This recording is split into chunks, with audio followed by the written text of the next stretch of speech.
Banking और financial market की एक बहुत ही इंपॉर्टेंट टर्मिनोलॉजी है net demand and time liabilities. ये इसलिए इंपॉर्टेंट है क्योंकि रिजर्व बैंक के जितने भी मनी सप्लाई के टूल्स हैं वो सारे के सारे net demand and time liabilities के ऊपर ही कैलकुलेट होते हैं। मनी सप्लाई के टूल्स जो आपकी इकोनॉमी में मनी सप्लाई को कंट्रोल करते हैं, या मैं कहूँ इन्फ्लेशन को, महंगाई को कंट्रोल कर रहे हैं, उसके अलावा क्रेडिट डिस्ट्रीब्यूशन को कंट्रोल करते हैं, वो सारे tools just like SLR, CRR, repo, reverse repo, ये सारे के सारे एनडीटीएल का एक स्पेसिफिक परसेंटेज होता है। इसलिए net demand and time liability अपने आप में एक बहुत ही इंपॉर्टेंट कंसेप्ट है। हेलो एवरीवन, मैं नजीब हाशमी और इस लेक्चर में हम समझेंगे concept of net demand and time liability.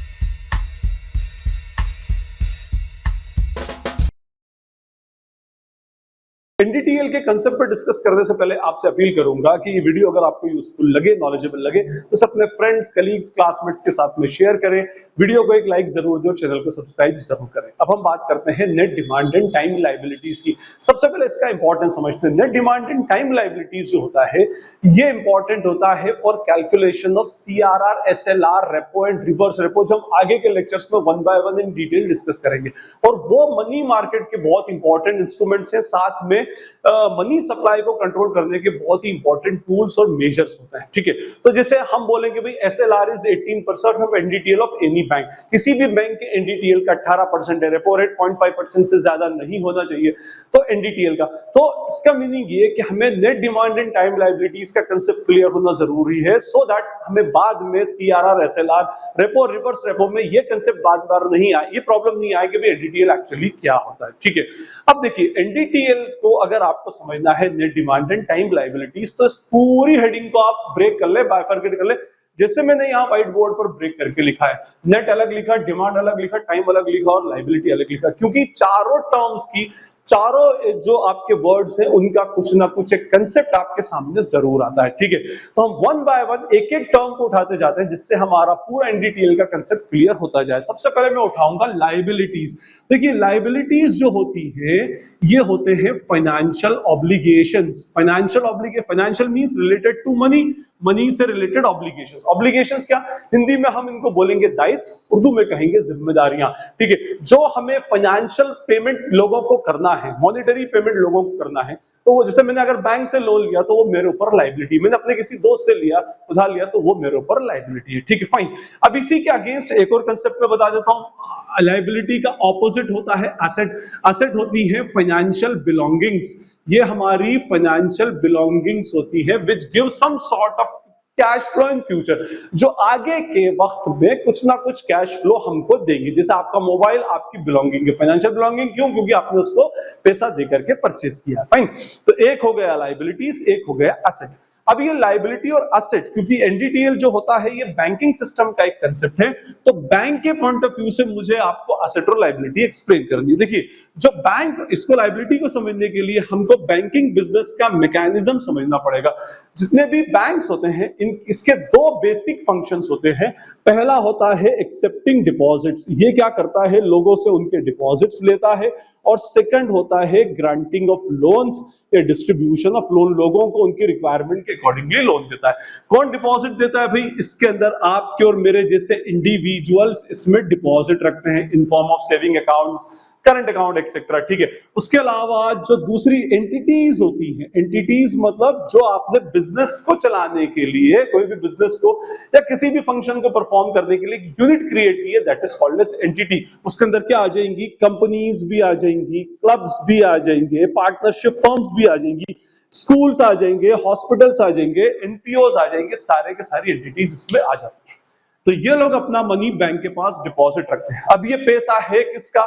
इन्हीं लोगों का। अगर मैं बैंक में अपने 50,000 रुपए डिपॉजिट करता हूं तो ये पैसा मेरा है, बैंक का नहीं है। मैं जब चाहूंगा या एक स्पेसिफिक टाइम पीरियड के बाद चाहूंगा तो बैंक को मुझे लौटाना पड़ेगा, बैंक को मुझे लौटाना पड़ेगा, बैंक को मैंने दिया है। तो दीज डिपॉजिट्स, ये जो है accepting deposits, these deposits are considered as liabilities for the banks. ये बैंक के ऊपर लायबिलिटी है, जब डिमांड करेंगे या तो तब लौटानी है, या जब टाइम पीरियड पूरा हो जाएगा तब लौटाना है। एनीवे, अब ये तो हो गया लायबिलिटीज। बैंक इस पैसे का करता क्या है? क्योंकि जब आपने डिपॉजिट लिया तो नेचुरली उसके ऊपर आपको ब्याज, इंटरेस्ट, सूद उसको देना पड़ेगा। बैंक इकलौता ऐसा ऑर्गेनाइजेशन है जो अपनी ही लाइबिलिटी को एसेट में कन्वर्ट कर सकता है। लाइबिलिटी को एसेट में कन्वर्ट करने वाला इकलौता ऑर्गेनाइजेशन क्या करेगा, ये जो पैसा आएगा इससे और पैसा बनाने के लिए इसे लोन के फॉर्म में पब्लिक को डिस्ट्रीब्यूट कर देगा, बोरिंग्स लोन के फॉर्म पब्लिक को दे देगा। अब ये लोन किस किस को दिया जा सकता है, इंडिविजुअल्स को दिया जा सकता है और दूसरी एंटिटीज को दिया जा सकता है, जैसे डिपॉजिट्स उनसे ले रहे हैं तो लोन भी उनको देंगे, ठीक है। उसके अलावा ये किसी और बैंक्स के पास भी पैसा डिपॉजिट कर सकते हैं। एनीवे मैं अभी इसके ऊपर आता हूं, ठीक है। तो ये पैसा अब बैंक इनको दे रहा है ना, इन्होंने लिया, अपना काम करके इनको लौटाना है, हाउसिंग लोन लिया, एजुकेशन लोन लिया, इधर से कोई बिजनेस का लोन लिया, अब आप उसको स्लोली स्लोली ईएमआई में लौटाते जाओ या एक फिक्स पीरियड के बाद में आप रिटर्न कर दो। अब ये पैसा जो होता है बैंक को लेना है तो बैंक के लिए एसेट है, ठीक है। तो अब देखिए सेम जो लाइबिलिटी बैंक की थी उसी को बैंक ने एसेट में कन्वर्ट कर दिया इन फॉर्म ऑफ लोन। तो ये बैंकिंग मैकेनिज्म है, ठीक है। अब मैं बात कर रहा हूं अबाउट द लायबिलिटीज। तो लायबिलिटी के बारे में बात कर रहा हूं तो मुझे इस पोर्शन की बात करना है, नॉट अबाउट दिस पोर्शन। इस पर भी आऊंगा लेकिन इस पोर्शन के बारे में बात करना है, ठीक है। इसका मतलब लायबिलिटीज हो गई ऑल डिपॉजिट्स, ठीक है। जितने भी डिपॉजिट्स बैंक के पास आते हैं those are the liabilities for the bank, bank के लिए वो लायबिलिटी। अब ये डिपॉजिट्स आते कैसे हैं, तो ये डिपॉजिट्स मेनली दो तरह से आते हैं, ठीक है। दो होते हैं इसके अंदर। अब जरा इसको आप बहुत अच्छे से समझिएगा, ठीक है। जब आप बैंक में अपना मनी डिपॉजिट करने गए, जैसे अगर मान लीजिए कि मैं बैंक में बैंक अकाउंट ओपन करने गया, वैसे मेरे टाइप्स ऑफ बैंक अकाउंट का एक रिलेटेड लेक्चर है जिसमें मैंने different types of bank account with purpose and with concept explain किया है। नीचे उसके डिस्क्रिप्शन बॉक्स में उसके लिंक दे दूंगा और ऊपर आई बटन भी आ रहा होगा, वहां से उसको फॉलो कर सकते हैं। एनीवे, जब आप बैंक में मनी डिपॉजिट करने जाते हो तो बैंक आपसे इंटेंशन पूछता है और आपका इंटेंशन तीन हो सकते हैं, या तो पैसे का सेव करना, सेविंग्स करना, या फिर आपके बिजनेस ट्रांजैक्शंस को फैसिलिटेट करना कि भाई किसी भी तरह से कोई बिजनेस ट्रांजैक्शन रुके नहीं, जिसको जब पेमेंट करना हो पेमेंट हो जाए, जिससे जब पेमेंट आना हो आ जाए, जब चाहो विड्रॉल कर लूं, जब चाहो डिपॉजिट कर लो, फाइन, बिजनेस ट्रांजैक्शन। और थर्ड होता है for the sake of investment. अच्छा, सेविंग्स जो होती है अपना पैसा बचाने का होता है और उस पर थोड़ा बहुत अगर हमको एक्स्ट्रा पैसा मिल जाए तो बहुत ही अच्छा है। अगर मैं सेविंग्स के लिए जाता हूं तो मैं बैंक में कौन सा अकाउंट ओपन करता हूं, सेविंग्स अकाउंट। और सेविंग्स तभी होगी जब डिपॉजिट ज्यादा होगा और विड्रॉल कम होगा। तो सेविंग अकाउंट पर विड्रॉल के ऊपर लिमिट होती है कि आप एक बार एक मंथ में एक स्पेसिफिक पीरियड ऑफ टाइम में इससे ज्यादा विड्रॉल, इतने नंबर ऑफ टाइम से ज्यादा विड्रॉल नहीं कर सकते, लेकिन कर सकते हैं, फाइन। करंट अकाउंट जो होता है ये बिजनेस ट्रांजैक्शन को फैसिलिटेट करने के लिए करंट अकाउंट ओपन किया जाता है। और याद रखिए करंट अकाउंट ओपन ही इसलिए किया गया है ताकि आप जितने चाहे नंबर ऑफ ट्रांजैक्शंस करें, एक दिन में 10 बार डिपॉजिट करें, 20 बार विड्रॉल करें, कोई रोक टोक नहीं है इसके ऊपर। तो ये करंट अकाउंट हमारा होता है। लेकिन जब आप पैसा मांगोगे दिन में 4 बार, तो 4 बार भी बैंक को देना पड़ेगा, मींस ऑन डिमांड पेबल है। और इन्वेस्टमेंट तब होता है जब आपको उसके ऊपर रिटर्न बहुत ज्यादा चाहिए। जब रिटर्न ज्यादा है तो सैक्रिफाइस भी लंबा होगा, मींस आप पैसा एक फिक्स्ड पीरियड ऑफ टाइम के लिए रखते हैं, फिक्स्ड पीरियड ऑफ टाइम के लिए। और ये होता है आपका एफडी, फिक्स्ड डिपॉजिट और रिकरिंग डिपॉजिट्स। अब ये जो मैंने आपको नाम बताया ये तो हमारे कॉमनली जो टर्मिनोलॉजीज यूज होती है, saving account, current account, FD account. इसको टेक्निकली, अच्छा ये पैसा किसका है, ये पैसा है पब्लिक का, इन फॉर्म ऑफ डिपॉजिट आता है। तो ये सारा का सारा बैंक के लिए क्या है, एक टाइप की लायबिलिटीज है। लेकिन लायबिलिटी का नेचर देखें, करंट अकाउंट में जब चाहेंगे पैसा हमको वापस चाहिए तो ये क्या हो गई हमारी कौन सी लायबिलिटी, डिमांड लायबिलिटी। जब डिमांड करेंगे उस टाइम आपको पेमेंट करना पड़ेगा, ठीक है। अच्छा, सेविंग अकाउंट के अंदर भी भले पूरा पैसा नहीं निकल सकता हो, नंबर ऑफ ट्रांजैक्शन पर रिस्ट्रिक्शन हो, लेकिन इसका भी जो होता है डिमांड पर अमाउंट पेएबल होता है। हाँ, ये बात अलग है कि बैंक के, अभी आप ये सब चीजें बैंक के पॉइंट ऑफ व्यू से देखें, बैंक का पॉइंट ऑफ व्यू से देखेंगे तो आपको मालूम पड़ेगा कि पूरा का पूरा पैसा एक साथ डिमांड नहीं होता, तो इसका कुछ पोर्शन डिमांड में जाता है। वैसे आपके पॉइंट ऑफ व्यू से, मेरे पॉइंट ऑफ व्यू से, इंडिविजुअली में चाहूं तो एक साथ पूरा पैसा विड्रॉ कर सकता हूं, कोई रोक टोक नहीं है, नंबर ऑफ ट्रांजैक्शन नहीं बढ़ना चाहिए, ठीक है।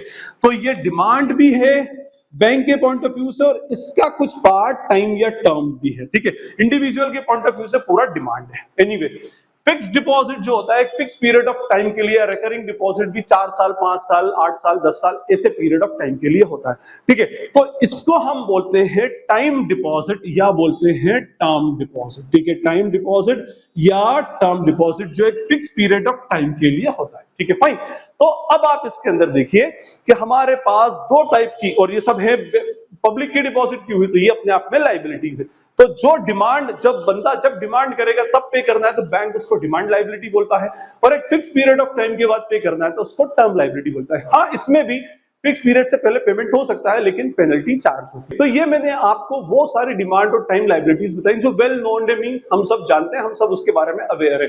उसके अलावा बैंक के पॉइंट ऑफ व्यू से कुछ और टेक्निकल डिमांड और टाइम लाइबिलिटीज होती है, मैं पढ़ता जाता हूँ और एक शॉर्ट में आपको एक्सप्लेन करता जाता हूँ, और कभी आपको लगे तो आप मुझे कमेंट बॉक्स में लिख दीजिएगा, जो भी टर्म आपको इन डिटेल समझना हो उससे रिलेटेड एक हम वीडियो बना देंगे। Fine.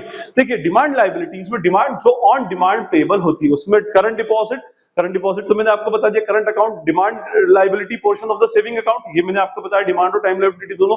Margin held against letter of credit and letter of guarantee. देखिए, ये एलसीज जो होता है, लेटर ऑफ क्रेडिट, ये इंटरनेशनल ट्रांजैक्शन एक्सपोर्ट इंपोर्ट में चलते हैं। एलसी दिया जाता है एक्सपोर्टर और इंपोर्टर दोनों की तरफ से, तो उसके लिए उनको बैंक में कुछ मार्जिन मनी देना पड़ती है, ठीक है, और वो मार्जिन मनी को एज ए गारंटी वो लोग बेसिकली बैंक वाले रखते हैं। लेकिन वो मार्जिन मनी दी किसने है, डिपॉजिटर ने या एक्सपोर्टर या इंपोर्टर ने, तो वो उनको जब वो डिमांड करेंगे उनको लौटाई जाएगी। अगर डिमांड करने पर लौटाई जाए तो डिमांड लाइबिलिटी, और अगर एक फिक्स पीरियड के लिए करी गई है तो फिर टर्म लाइबिलिटी, मींस इसमें दोनों आ सकते हैं। ऐसे ही बैंक गारंटी के अंदर भी एक मार्जिन मनी रखी जाती है, वो भी डिमांड या टर्म लाइबिलिटी होती है। बैलेंसेस इन ओवरड्यू फिक्स डिपॉजिट, देखिए एक बहुत इंपॉर्टेंट कांसेप्ट है, बैलेंसेस इन ओवरड्यू फिक्स डिपॉजिट। अभी आप बोलेंगे सर आपने फिक्स डिपॉजिट तो हमें टाइम लाइबिलिटी बताया, तो ऑफ कोर्स बताया। मान लीजिए कि एक एफडी की गई 1 अप्रैल 2019 को, ठीक है, और 5 साल की, तो 31 मार्च 2024 को ये मैच्योर हो जाएगी, ठीक, फाइन।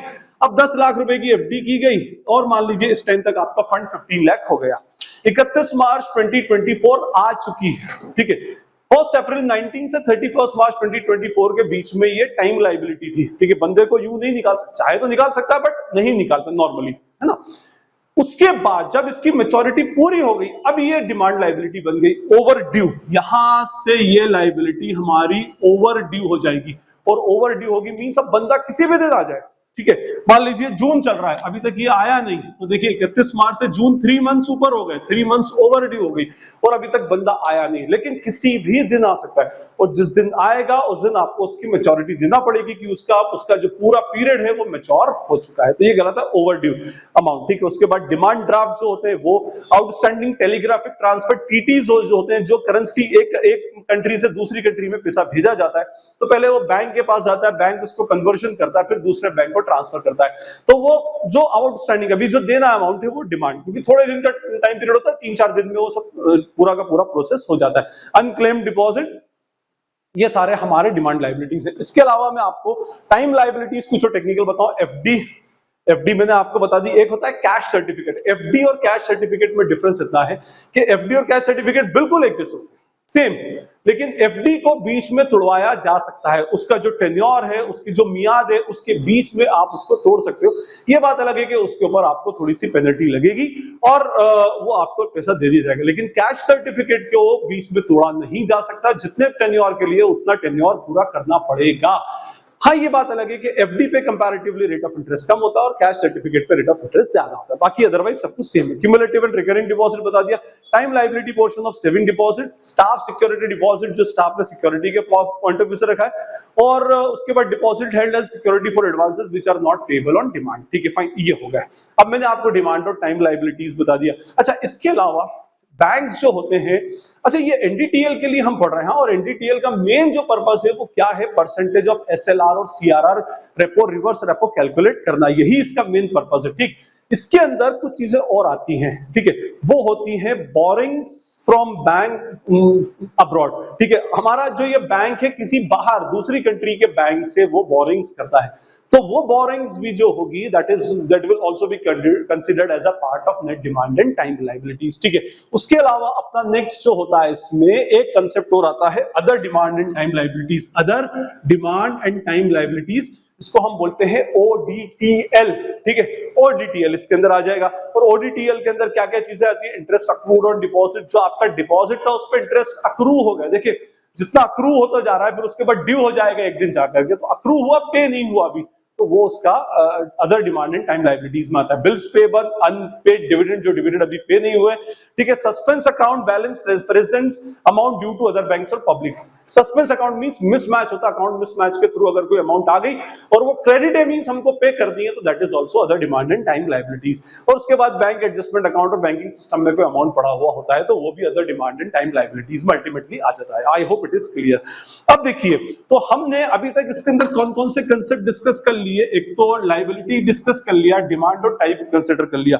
अब एक वर्ड इसके अंदर आ रहा है नेट, और ये बहुत इंपॉर्टेंट है, नेट का भी अपना इंपॉर्टेंस है। देखिए नेट जो होता है ना बैंकिंग और फाइनेंस में जहां जहां यूज होगा वो होता है to values of same nature going in opposite direction. दो ऐसी वैल्यूज जिनका नेचर सेम है और अपोजिट डायरेक्शन में जा रही है। जैसे मैं आपको बोलता हूं कि दो बंदे हैं, मिस्टर राम और मिस्टर मोहन, ठीक है। अब मिस्टर मोहन ने मिस्टर राम से 10,000 रुपया उधार लिया 1 जनवरी को, ठीक है। अब ये जो 10,000 है ये मिस्टर राम के लिए एसेट है, लोन दिया, और मोहन के लिए लायबिलिटी है, फाइन। और ये 3 मंथ्स के लिए दिया है। अब मान लो कि 1 फरवरी को मिस्टर राम को कुछ पैसे की रिक्वायरमेंट हुई, इसके पास लेने का, इसने बोला भाई आपने मुझे 3 मंथ का टाइम दिया था, 3 मंथ बाद रिटर्न करूंगा। मिस्टर राम ने बोला कि अच्छा एक काम करो, मुझे भी 4,000 की रिक्वायरमेंट है, 4 तो दो। तो इसमें मोहन ने 4,000 रुपए इसको उधार दे दिए। अब ये 4,000 इसके लिए एसेट है, इसके लिए लायबिलिटी है, ठीक है। अब देखिए दोनों पार्टीज को पैसा दिया भी और लिया भी, ठीक है। 2 पेमेंट, एक इधर से इधर, एक राम से मोहन, एक मोहन से राम, ठीक है। Going in opposite direction, nature same है उधार देने का, ठीक है। और अब हमें क्या करना पड़ता है, होगा क्या, राम क्या बोलेगा, बोले अच्छा अब देखो 10 मैंने तुमको दिए थे, 4 तुमसे लिए, अब नेट, ये वर्ड यूज करते हैं हम, नेट मुझे तुमसे 4-6 हजार रुपया लेना है। तो ये अपनी एसेट में क्या करेगा, राम मोहन का नाम डालकर 6,000 रुपीज डाल देगा। मोहन अपनी बैलेंस शीट में लायबिलिटीज में मिस्टर राम का नाम डालकर 6,000 रुपीज डाल देगा, फाइन। तो ये कहलाता है नेट। क्या बोला मैंने, 2 वैल्यूज जिनका नेचर सेम हो लेकिन ऑपोजिट डायरेक्शन में जा रहे हैं। अच्छा, इकोनॉमिक्स और फाइनेंस में बहुत सारी जगह नेट वर्ड यूज होता है। जैसे आपने सुना होगा नेट, मैक्रो इकोनॉमिक्स पढ़ा हो तो net factor income from abroad, तो उसमें क्या होता है, फैक्टर इनकम फ्रॉम अब्रॉड जो बाहर से आ रही है minus factor income to abroad जो बाहर जा रही है, उसको हम नेट निकाल लेते हैं माइनस करके। Net indirect taxes, indirect taxes जो पब्लिक गवर्नमेंट को दे रही है माइनस सब्सिडीज जो गवर्नमेंट पब्लिक को दे रही है। इसी तरह से यहाँ नेट आया, और नेट का मतलब होता है कि जो पैसा बैंक के पास डिपॉजिट के फॉर्म में आया ये तो लायबिलिटी है, ठीक है। अब बैंक इसमें से जो लोन देता है वो नहीं ले रहा, बैंक इसमें से कुछ डिपॉजिट दूसरे बैंक्स के पास रखता है, deposits with other bank. Banks एक दूसरे से पैसा लेते देते भी और एक दूसरे के पास पैसा डिपॉजिट्स के फॉर्म में भी रखते हैं फॉर शॉर्ट टर्म पीरियड, ठीक है। तो ये वाला पैसा जो होगा नेट, ये बैंक दूसरे को दे रहा है तो बैंक के लिए एसेट है, तो उसी नेचर की एसेट को उसमें से डिडक्ट करना पड़ेगा, ठीक, फाइन। तो जब हम इस लायबिलिटीज में क्या क्या लिया हमने, एनडीटीएल में हमने लिया साहब डिमांड लायबिलिटी, ठीक है, ये लायबिलिटी है। टाइम लायबिलिटी प्लस ओडीटीएल, ठीक है, ये तो होगी सारी लायबिलिटी। इसमें से क्या कर दो आप, अपनी एसेट माइनस करो, डिपॉजिट विथ अदर बैंक, ठीक है। ये हमारा आ गया एनडीटीएल। आप बोलेंगे सर पब्लिक से डिपॉजिट लिया तो पब्लिक की बोरिंग्स भी तो करता है, हाँ करता है, लेकिन वो नहीं लेना, वही तो एक्चुअली एनडीटीएल किसी को आसान समाज में समझाना होगा तो आप उसको यही बोल सकते हैं, बैंक के पास वो फंड जो पब्लिक को या एंटरप्राइजेस को लोन देने के लिए रखा गया है, दैट इज एनडीटीएल। बिल्कुल आसान, क्या करना है, वो अमाउंट बैंक की जो उसने पब्लिक को या एंटरप्राइजेस को या एंटिटीज को लोन देने के लिए रखा है, दैट इज एनडीटीएल, वही होता है एनडीटीएल, ठीक है। अब मान लीजिए जैसे अगर मान लो ये 1,000 करोड़ है, ये 400 करोड़ है, ये 300 करोड़ है और ये 200 करोड़ है, तो ये कितना हो गया, 1700 माइनस 200, 1500 करोड़ एनडीटीएल हो जाएगा। अब इसका एक स्पेसिफिक परसेंटेज निकाल लेंगे तो सीआरआर और एसएलआर के फॉर्म में बनेगा। तो ये हमारा कंसेप्ट था net demand and time liabilities का।